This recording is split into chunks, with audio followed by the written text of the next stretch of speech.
Hola tout le monde, voilà je vous fais cette petite vidéo pour vous présenter mon parcours de sleeve et voilà vous dire le pourquoi du comment j'ai fait cette opération. Donc déjà je me présente, je m'appelle Vénus, j'ai 24 ans. Donc j'ai fait la sleeve suite à une prise de poids due à une grossesse. Donc en 2012 j'ai une petite fille. Et il s'est avéré que de 60 kg, je suis passée à 100 kg. Donc j'avais pris 40 kg. À savoir qu'à l'époque, mon conjoint m'avait dit ne t'inquiète pas, tu reprendras le sport, tu feras un petit régime et tu verras, tu retrouveras ton corps. Donc effectivement, après mon accouchement, donc 2 mois après, je suis retournée en salle et j'ai repris le sport, donc toutes les activités que je faisais avant. Et lui faisait beaucoup de muscu et il faisait un régime à base de viande blanche et de légumes. Donc j'ai fait exactement la même chose que lui. Euh, et en fait, il s'avérait que les mois sont passés et en fait, je ne supportais plus comme avant de faire du sport. C'était vraiment une douleur intense pour moi, enfin pour mon corps en tout cas physiquement. C'était pas possible.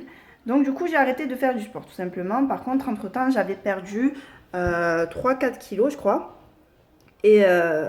Mais du coup, en arrêtant tout, ben, je les ai repris. Donc derrière ça, j'ai voulu aller voir une diététicienne qui m'a dit de surtout pas faire de régime, mais de faire un rééquilibrage alimentaire. Donc c'est ce que j'ai fait.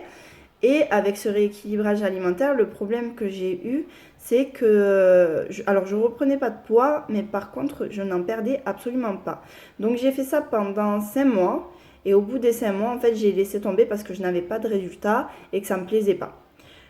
Donc voilà, j'ai laissé tomber. Ensuite, je suis partie voir une nutritionniste. La nutritionniste m'a dit un peu la même chose que la diététicienne, de faire un rééquilibrage alimentaire. Mais elle, par contre, elle prescrivait en plus des gélules pour pouvoir perdre du poids. Bon, là, par contre, c'était mes parents qui n'étaient pas d'accord que je prenne des cachets pour perdre du poids. Donc, du coup, ben, j'ai laissé tomber. Je suis allée qu'au premier rendez-vous et après, je ne l'ai plus jamais revu. Euh, Après ça, en fait, tout simplement, j'étais un peu dépitée et je me suis laissée aller, pardon, sur la nourriture. Donc, de 100 kilos, je suis passée à 110 kilos.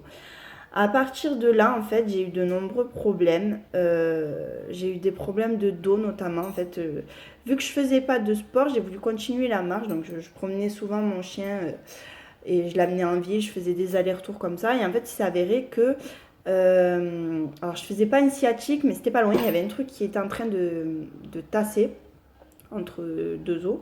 Il y avait quelque chose qui était en train de se tasser. Et en fait, j'avais mal du bas du dos jusqu'à la cuisse. Et ça me lançait énormément. Donc, à la fin, j'ai arrêté de marcher, tout simplement. Et, euh, et pareil, du coup, je me laissais aller en fait totalement. Par contre, je bougeais plus. Je suis quelqu'un qui adore sortir, qui adore les soirées, tout ça. Mais là, pour le coup, ben, pareil, quand on allait au cinéma, moi qui adore le cinéma, fallait monter énormément de marche parce que je me mets toujours tout au fond. Et niveau respiration, c'était plus trop ça. C'était même pas du tout ça. À un tel point, niveau respiration, que j'ai fait de l'asthme. Donc j'étais sous ventoline du coup. Donc voilà, c'était pas joyeux, joyeux. Euh, et puis, je me suis dit, là, il faut que tu fasses quelque chose.